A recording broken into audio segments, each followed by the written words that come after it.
श्रीगुरुभ्यो नमः। हरिः ओम्।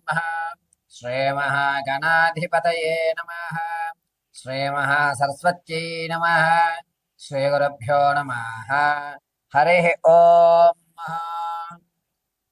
ప్రతి మాసము కూడా గ్రహ సంచారంలో అనేటువంటివి ద్వాదశ రాశుల్లో జరుగుతూ ఉండడం వల్ల మేషం నుంచి మొదలు పెట్టుకుని మీనరాశి వరకు కూడా ఏ ఏ రాశిలో ఏ గ్రహస్థితులు మారడం వల్ల వారికి జరిగేటువంటి ప్రభావం ఏమిటి, ఏ స్థితిగతులు వాళ్ళు మారుతున్నారు, ఆర్థికంగా నిలబడేటువంటి అవకాశం ఏమన్నా ఉండబోతుందా, శత్రునాశనం ఏమన్నా జరిగే అవకాశం కానీ, లేదా శత్రువులు మనల్ని ఇబ్బంది పెట్టేటువంటి అవకాశం కానీ అసలు ఏ నెలలో జరుగుతుంది, జరగడానికి ఏ రాశి ప్రభావాల్లో ఏ నక్షత్ర ప్రభావయుక్తంతో ఏ స్థితిలో వాళ్ళు రావడం వల్ల మనలో ఆలోచనలు మారుతున్నాయి అనేటువంటి విషయంలో, పైగా ఈరోజు ఆలోచించేటువంటి విధానం రేపు ఉండదు. ఒక దృఢ సంకల్పం ఈ రోజు తీసుకున్న 4 రోజుల తర్వాత సంకల్ప ఫలం మారిపోతుంది. ఏం చేస్తాంలే, చూద్దాంలే, అన్నీ ముందే విధి నిర్ణయాలు అయిపోయి ఉంటాయిలే, ఇటువంటి మాటలు ఎందుకు మనం మాట్లాడుతాం? ప్రమాదాలు అనేటువంటి ఈ నెలలోనే ఎందుకు జరుగుతాయి? కొంతమందికి ప్రతి సంవత్సరము కూడా ఏదో ఒక మాసంలో అదే మాసంలో జరుగుతూ ఉంటాయి. అలా ఎందుకు జరుగుతాయి? వీటన్నిటికీ గల కారణాలు ప్రధానంగా ఏమిటంటే, నక్షత్ర ప్రభావాల యుక్తంతో రాసులలో నవనాయకుల యొక్క సంచారణ మారడం వల్ల జరగటం అనేటువంటిది జరుగుతుంది.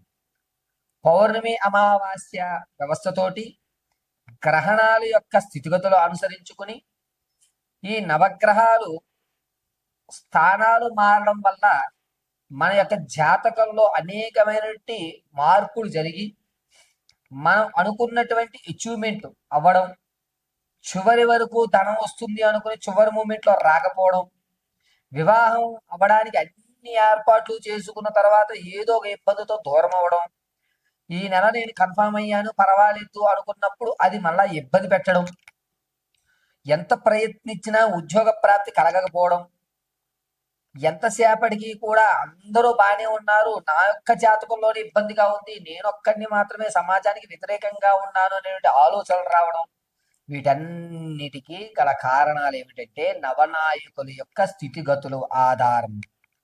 ఇప్పుడు మనం మార్చి 15వ తారీఖు నుంచి ఏప్రిల్ 18వ తారీఖు వరకు కూడా రవి స్థానం మారుతూ ఉండడం వల్ల మేషం నుంచి మొదలు పెట్టుకుని మీనరాశి వరకు కూడా ఏ విధమైనటువంటి స్థితిగతులు మారుతున్నాయి అనేటువంటి విషయాన్ని మనం చర్చించుకుంటాం.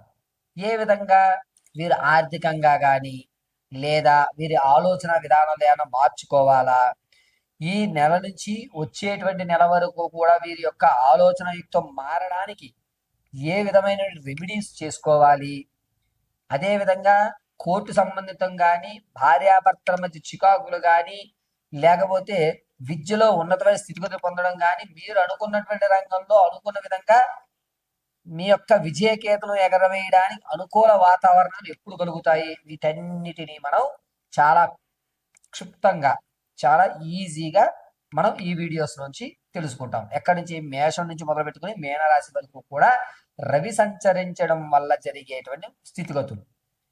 అందరిలాగే ద్వాదశంలో రవి, అష్టమంలో రవి, రవిస్థానం గురుడు వక్రీభవిస్తూ 8వ ఇంటి నుంచి 11వ ఇంటికి చూస్తోంది. ఇలాగా మనం వివరించామనుకోండి, మీరు అర్థం చేసుకునేటువంటి స్థితులు కొంతమందికి ఉంటాయి, అర్థం కాని వారు కొంతమంది ఉంటారు. కాబట్టి రవిస్థానం మారుతూ ఉండడం వల్ల మేషం నుంచి మీనం వరకు ఏ ఏ ఫలితాలు జరగబోతున్నాయి అనేది మనం అత్యంత క్లియర్గా ఇప్పుడు మీకు వివరించి చెప్పడం జరుగుతుంది. ఈ రవి సంక్రమణ జరగడం అనేటువంటి దాని వల్ల జరిగేటువంటి ప్రభావాలు కేవలం గోచార రీత్యా మాత్రమే తెలియజేస్తున్నాను. ఇది గుర్తుపెట్టుకోండి, నేను తెలియజేసేది కేవలం గోచార రీత్యా మాత్రమే, వ్యక్తిగతంగా కాదు. ఈ విషయాన్ని దృష్టిలో పెట్టుకుని చక్కగా నేను చెప్పేటువంటి మేషం నుంచి మీనం వరకు కూడా రానున్న మార్చి 15వ తారీఖు నుంచి ఏప్రిల్ 18వ తారీఖు వరకు జరిగేటువంటి విపత్తులు దానివల్ల తీసుకోవాల్సిన జాగ్రత్తలు, మనం ఎదరికి వెళ్ళాలంటే ఏ విధంగా ఉండాలి అనేటువంటి మన కఠినమైన నిర్ణయాలు ఇప్పుడు మనం తెలుసుకుందాం. మూడవదైనటువంటి మిథున రాశి వారికి ఈ మార్చి 17వ తారీఖు నుంచి కూడా ఏప్రిల్ 18 వరకు రవి మార్పు వల్ల వీరి యొక్క ఆలోచన విధానం అంతా కూడా దైవాంత సంబంధితంగాను వేదాంత భరితంగాను ఉంటుంది. ఏ పని మీరు శ్రీకారం చుట్టాలన్నా కాలం కర్మం కలిసి రావాలి, ఈశ్వరుడు ఆజ్ఞలేంది మనం ఏ పని చేపట్టలేము అనేటువంటి వేదాంతపరమైనటువంటి సామెతలు చెప్తూ ఉంటారు.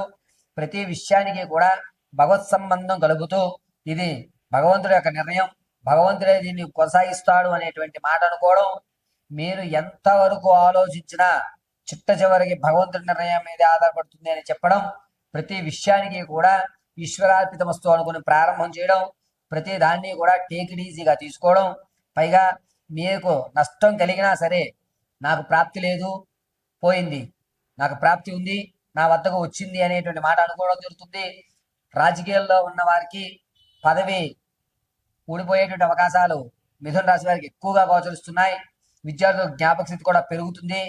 అదేవిధంగా పాత సంబంధం కానీ కొత్తగా ఏర్పడుతున్న సంబంధాల వల్ల కానీ వచ్చేటువంటి ఏప్రిల్ 3వ తారీఖు నుంచి 18వ తారీఖు మధ్యలో కొన్ని గొడవలు రావడం వల్ల మనసు కకావికలమయ్యి మానసికమైనటువంటి ఇబ్బందులు కలిగేటువంటి అవకాశం గోచరిస్తోంది. సంగీత, సాహిత్య, సినీ కళా పరిశ్రమల్లో ఉన్న వారికి కాస్త గడ్డు కాలంగా ఉందని చెప్పుకోవచ్చు.